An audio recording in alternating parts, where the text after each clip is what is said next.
Seguimos en vivo para toda Latinoamérica este martes 4 de junio y nos vamos a meter en Chile con el tema del momento, el tema que sigue sacudiendo a la política, a los medios, que es la prisión preventiva contra Daniel Jadue, importante dirigente comunista, alcalde de Recoleta. De eso estaremos hablando con nuestra compañera Lucía López, así que vamos de vuelta hacia allí con Lucía. Contanos, Lucía, cómo está la situación.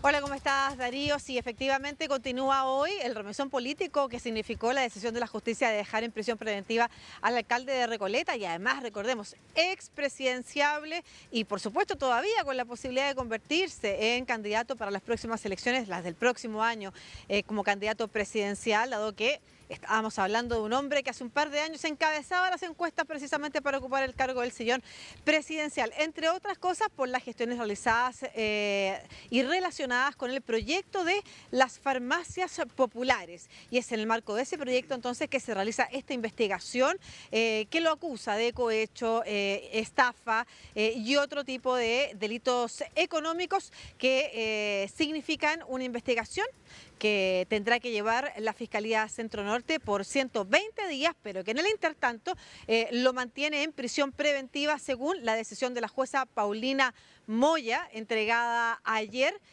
precisamente a la tercera sala del Juzgado de Garantía de Santiago. Pasó su primera noche en la cárcel en Capitán Llaver, se llama el recinto penitenciario donde está recluido, y quien acaba de salir de ahí precisamente y de visitarlo es su abogado, Ramón Sepúlveda, que a esta hora se encuentra con nosotros. Muchas gracias, abogado, por estar conectado con toda Latinoamérica para hablar de este caso que es de alta connotación, decíamos, pública, política, judicial. Primero, ¿cómo está el alcalde? ¿Cómo pasó su primera noche? Hola Lucía, hola Darío, ¿qué tal?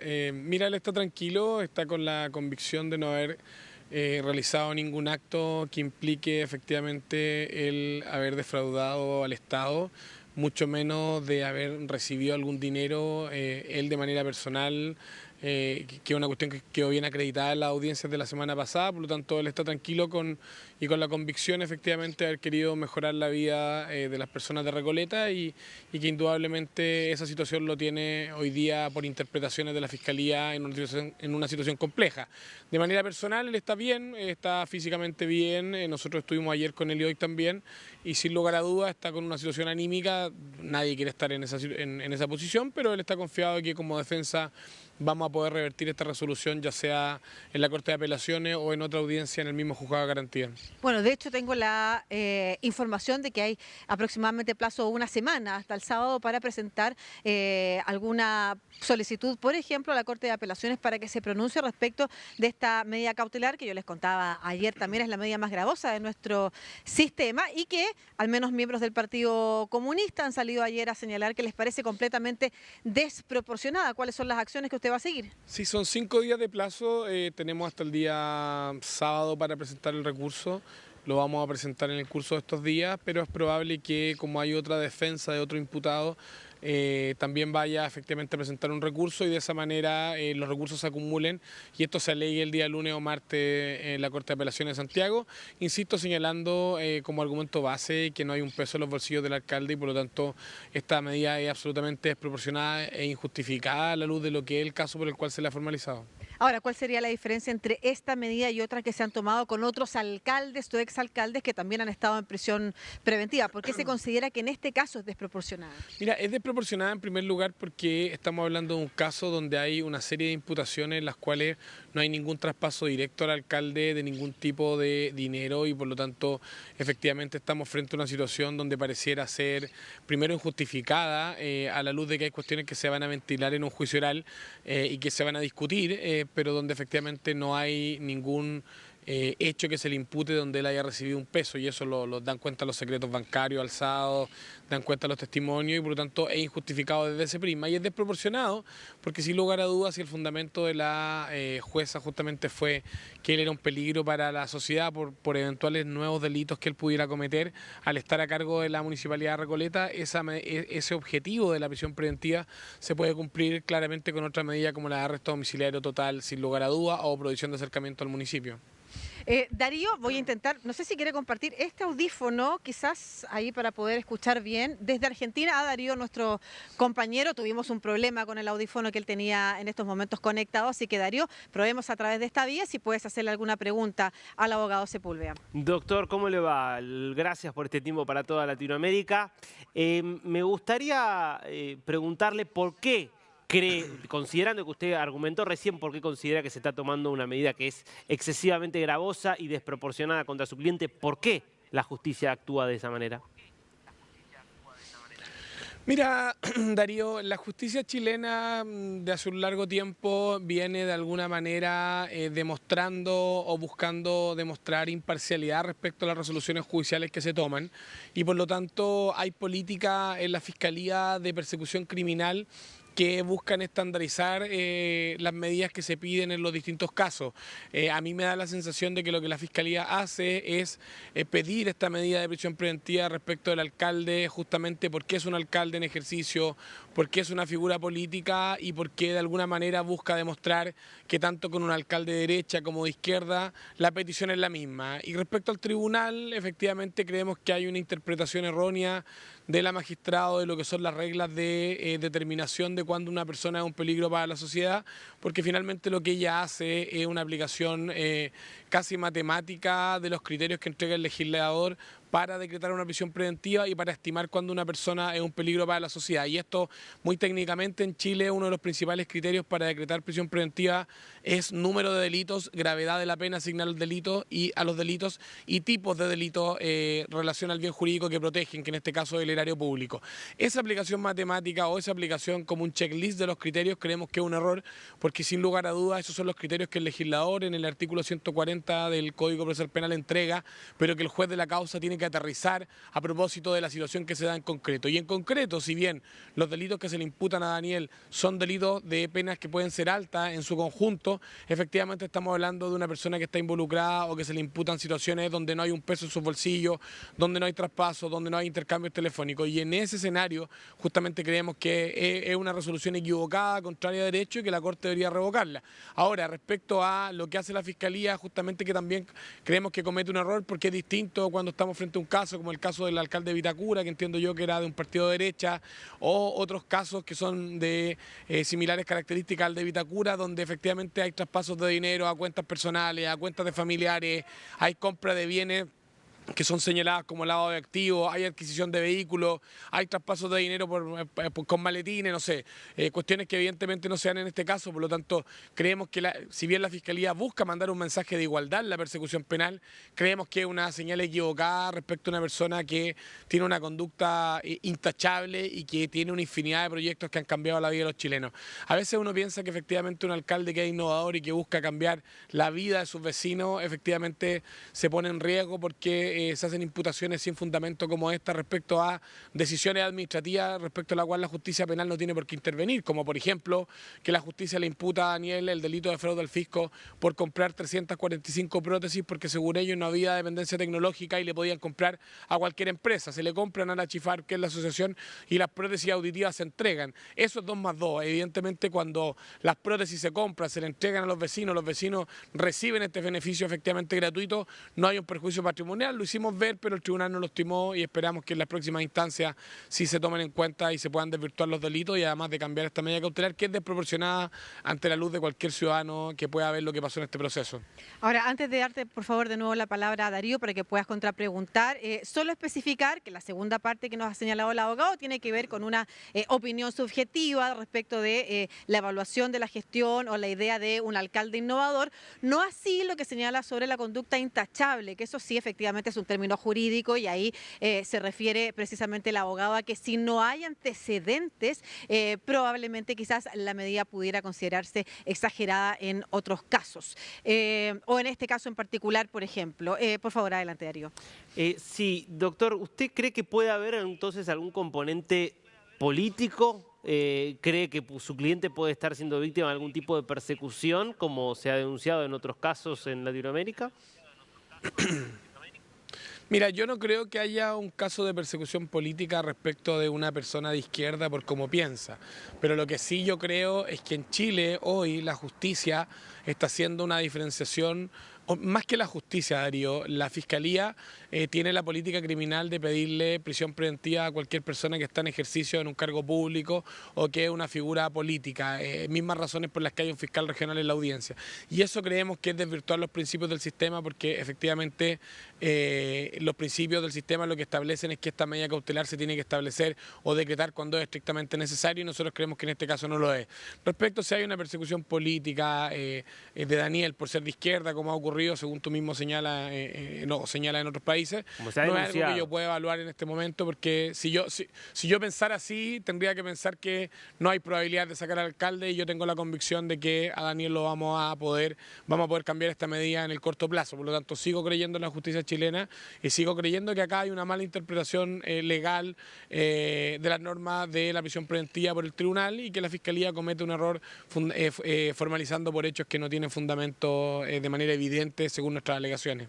Darío, antes de continuar con la entrevista, también de allá desde Argentina, quisiera precisar 3 puntos respecto de lo que se ha dicho en este minuto. Uno tiene que ver con la idea de la estandarización de la Fiscalía. Es efectivo que la mayoría de los casos vinculados a alcaldes o exalcaldes o alcaldesas han terminado con prisión preventiva en el momento de la investigación, lo que en algunos de esos casos ha sido revertido por la Corte de Apelaciones. Así que esa es una posibilidad, como tal lo dice el abogado, que esta semana se presente un recurso y que la Corte de Apelaciones revierta, que esa es una pregunta que a mí me queda pendiente, que es por qué pudiera considerarse válido que un tribunal dicte una prisión preventiva y luego otro tribunal de otra instancia considera lo opuesto, si hay ahí un error o desde el punto de vista de la técnica jurídica son distintos roles y entonces distintas observaciones las que se hacen. Pero sí tiene razón desde un punto de vista el abogado. En Chile, y es un consenso dentro de los especialistas en la materia, en justicia, en sistema penitenciario, en fin, se dicta, hay un sobreexceso de prisiones preventivas. Hay mucha gente, además que estamos hablando de miles de personas que pasan por el sistema carcelario por prisión preventiva, que incluso al año, por ejemplo, son luego declaradas inocentes. Y hay una sobrepoblación en las cárceles, además, en estos momentos, y buena parte de la sobrepoblación precisamente lo tienen las personas con prisión preventiva, o sea, se asigna un porcentaje de la prisión preventiva, que en Chile, como te señalo, al menos desde la academia y la revisión técnica jurídica, se señala que es un exceso, considerando que son personas que son inocentes, además, mientras dura la investigación. ¿Qué es lo que pasa? Y este es el otro punto que quiero mencionar, que para la opinión pública, hoy día es muy importante, dentro de lo que se conoce también en el mundo de la academia o de los investigadores en el área como populismo penal, es muy importante dar esa señal. Y quizás de esa manera yo puedo interpretar las palabras del abogado respecto de la señal que quiere dar la Fiscalía respecto a una estandarización, independiente sea el color político, independiente sea el sector político o independiente sea el cargo que ocupa una persona, y en este caso un cargo de alta connotación pública, el hecho de que se decida la prisión preventiva. Entonces, por mi parte al menos, yo quisiera preguntarle respecto de cómo uno pudiera, si uno no quiere perder efectivamente o darle a la ciudadanía una señal de pérdida de la confianza en la justicia, cómo se puede explicar que un tribunal pudiera decretar una prisión preventiva y luego la Corte de Apelaciones pudiera desestimarla, si acaso son otros los criterios que se observan en esa instancia. Y la segunda pregunta que le quiero hacer al respecto es que la jueza ha sido clara en por qué ha señalado la prisión preventiva o ha decretado la prisión preventiva, y que ha dicho que es un peligro para la comuna, para las arcas de la comuna, que el alcalde siga en sus funciones. ¿Qué opina usted de esa declaración? ¿Es posible que el alcalde siga en sus funciones si, por ejemplo, tuviera arresto domiciliario, si se cambiara esa pena? Y bueno, la primera pregunta que le hice en torno a los dos procesos, a las dos instancias. Bueno, lo primero es que Lucía pareciera que fuera abogada, porque ha hecho una interpretación muy correcta de lo que es la crítica respecto a la prisión preventiva en Chile. Y efectivamente lo primero que hay que señalar es que nuestro sistema respecto a la prisión preventiva tiene un recurso, tiene una doble instancia, y por lo tanto la Corte de Apelaciones hay casos en los que cambia las resoluciones de los juzgados de garantía para bien y para mal. Hay ocasiones en que el juzgado de garantía decreta prisión preventiva y la Corte lo cambia, y hay ocasiones donde el juzgado de garantía no la decreta y la Corte de Apelaciones la modifica decretándola. Por lo tanto, es simplemente un control judicial que se hace por un órgano jurisdiccional superior y de alguna manera 3 jueces pueden tener una mirada distinta de lo que creyó efectivamente un juez de garantía y por lo tanto, como podemos decirlo de alguna manera, todo puede pasar en la Corte de Apelaciones y va a depender un poco del criterio que tenga el organismo superior respecto a las alegaciones que se puedan vertir en la audiencia. Nosotros creemos que la magistrado que resolvió hizo oídos sordos a muchos de los argumentos que nosotros entregamos y esperamos que en la Corte, con alegaciones bastante más precisas respecto a estos puntos, la Corte pueda cambiar esta medida. La segunda pregunta vinculada a la medida cautelar proporcional. Y específicamente sobre el peligro para la comuna que significaría que él siguiera en sus funciones, si puede continuar en funciones administrativas estando con arresto domiciliario. No, efectivamente nosotros creemos como base que si el objetivo es evitar la reiteración delictual en base a un tipo de delito específico como son los delitos contra el erario público, efectivamente una medida cautelar de arresto domiciliario total podría cumplir con el mismo objetivo. Por lo tanto, lamentamos que la prisión preventiva se decrete más bien por una cuestión decorativa en este caso, por una señal a la ciudadanía, que es una señal equivocada, creemos, y efectivamente aspiramos a cambiar la cautelar por una de menor intensidad, como podría, por ejemplo, ser el arresto domiciliario. Darío, por favor, adelante. Ahora, si el argumento respecto de la prisión preventiva, quiero entender bien, usted lo que plantea es que no es razonable que se lo aparte del cargo o que por lo menos se lo quiera poner en prisión porque estando en el cargo puede seguir cometiendo el mismo delito. Me parece bastante razonable el argumento allí para justamente querer apartarlo, porque efectivamente si está acusado de cometer delitos abusando de su autoridad como alcalde, que entonces no pueda seguir ejerciendo ese rol. ¿Por qué eso sería una desproporción? No es la misma situación que una prisión preventiva a un chico que robó un pedazo de pan en la calle. Bueno, ese es el argumento de la jueza. Lo que nosotros creemos, Darío, es que si el argumento es evitar reiteración delictual por el cargo del alcalde de Recoleta, tenerlo con una medida cautelar en prisión preventiva tiene el mismo efecto que tiene tenerlo con arresto domiciliario total en su domicilio, que es el caso que se daba, por ejemplo, con Katy Barriga, la alcaldesa Maipú de la UDI, que está acusada de fraude al fisco por 30.000 millones de pesos. Por lo tanto, creemos que sin lugar a dudas, si el argumento de la jueza es ese, evidentemente la medida cautelar es desproporcionada porque Daniel no está acusado de otro tipo de delitos que sin lugar a dudas, si no estuviera preso, efectivamente podría seguir cometiéndolos. Te pongo un ejemplo, si estuviéramos hablando de delitos sexuales y fuera un imputado que está acusado de abuso de menores de edad, efectivamente, y él trabajar en un colegio, no bastaría con apartarlo del colegio, habría que dejarlo en prisión preventiva porque él puede ir a una plaza y cometer el mismo delito. Respecto al de Daniel, efectivamente, estando en arresto domiciliario, fiscalizado por los organismos competentes, se cumple el mismo efecto que la prisión preventiva y donde hay una sobrepoblación penal grosera en nuestro país, efectivamente, decretar una prisión preventiva en un caso como este, donde no hay un peso en los bolsillos de la persona imputada, creemos que es desproporcionada. El argumento de la jueza podría haber sido el mismo, pero debería haber decretado arresto domiciliario. Doctor, yo tengo una última pregunta por mi parte y lo dejo ahí con Lucía. Entre otras cosas, las evidencias que plantea aquí la Fiscalía y la Justicia para decidir el arresto preventivo, se habla de compra de insumos que no fueron solicitados por los municipios y que terminaron no siendo utilizados, en muchos casos arrumbados en galpones. ¿Qué responde frente a esa acusación? Sí, no, ahí hay confusión de dos de las imputaciones. Una de las imputaciones es no haber comprado productos sin requerimientos de las municipalidades respecto a las compras que hizo la asociación, donde efectivamente el coimputado que termina con firma mensual y no tiene discusión de cautelares, efectivamente él realizó esas compras y no el alcalde Daniel Jadue en su cargo de presidente. Eso está acreditado, él no tuvo ningún contacto con esta empresa.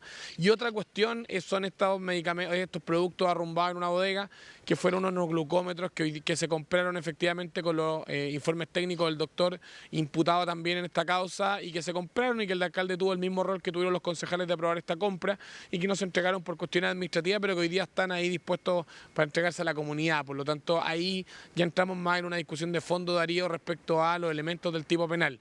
No, una mala compra, una compra excesiva o una compra que no tenía fundamento no es delito. Es delito si genera un perjuicio patrimonial y si los productos están para ser entregados a la comunidad.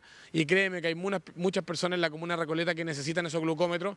Simplemente no hay delito porque no hay un fraude fiscal. Perdón. Puede haber un cuestionamiento de la decisión administrativa, pero no sí es un fraude fiscal. Perdón, pero no es legítimo plantear que sí genera un daño patrimonial comprar algo que nadie pidió y que no se necesita. Eso genera un daño patrimonial. Sí. No lo genera si todo ese daño, si todos esos productos los entrega a la comunidad que los necesita, porque ahí hay una decisión pero administrativa. Hoy si ¿Quién están decide, arrumbados Darío, en un galpón, si se no han sido entregados. Pero si tú pero los puedes entregar sin ningún inconveniente. Pero si no se necesitan, las doctor, 345 prótesis se entregaron. Pero si no se necesitan, Pero si es que están... la decisión de si se pero con el número de personas enfermos crónicos con diabetes en la comuna de Recoleta, donde llegan 25 glucómetros por cada entrega del gobierno, ¿tú crees que no se necesitan, Darío? Esa es una decisión administrativa, política del municipio. Efectivamente, esos glucómetros se van a entregar apenas efectivamente esta investigación permita, si es que están incautados, poder ser entregados a la comunidad. No puedo definir yo como fiscalía si era necesaria o no una compra, menos si no tengo los números, si no hay informes que establezcan cuántas son las personas enfermas crónicas. Ahí hay una discusión más administrativa respecto a una decisión.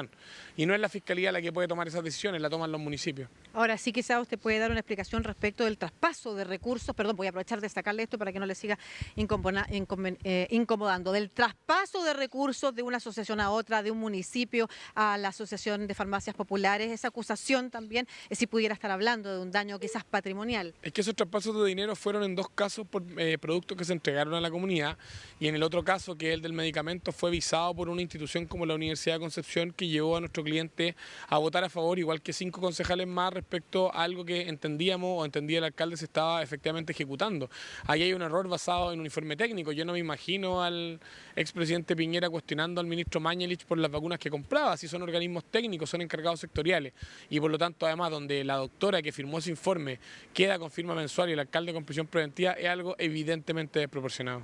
Bueno, ahí estamos hablando de lo que señalaba Darío, el propio alcalde, en la jornada de ayer, tras la decreción, el decreto de prisión preventiva hecho por la jueza Paulina Moya, relacionada con me están juzgando por mi gestión, decía él, o como lo decía la semana pasada en su cuenta de ex, una cosa pudieran ser errores, pero errores que están lejos de ser delito. En esa línea va también la explicación que nos ha dado aquí el abogado respecto de esto. Yo solamente quiero cerrar con una pregunta respecto del Partido Comunista, cuán bien le hace o no, pese a que el Partido Comunista ha retrocedido en sus declaraciones, el que se cuestione que esto tiene movilidad política.